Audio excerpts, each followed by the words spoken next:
வேங்கை வயல் கிராமத்தை காவல்துறை தனிமைப்படுத்தி உள்ளதாக விடுதலை சிறுத்தைகள் கட்சி தலைவர் தொல் திருமாவளவன் குற்றம் சாட்டியுள்ளார்.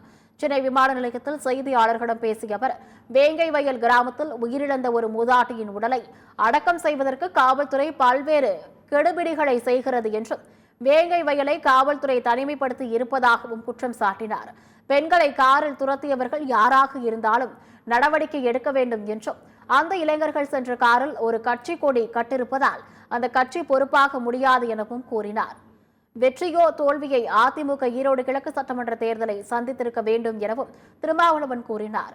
விடுதலை புலிகள் தமிழ்நாட்டிலிருந்து வருபவர்களை வரவேற்பதும் அவர்கள் தங்கள் மீது வைத்திருக்கக்கூடிய ஒரு நம்பிக்கையின் சான்றுதான் என்றும், அதை ஒரு செய்தியாக்கி அரசியல் செய்வதற்கு எதுவும் இல்லை எனவும் கூறினார்.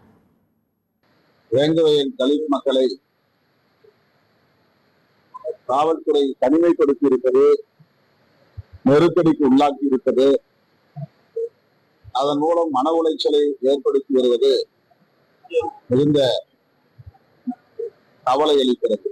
மாண்புமிகு முதல்வர் அவர்கள் உடனே இதில் தலையிட வேண்டும். காவல்துறையின் கெடுபிடிகளை கைவிட ஆணையிட வேண்டும் என்று வலியுறுத்துகிறேன்.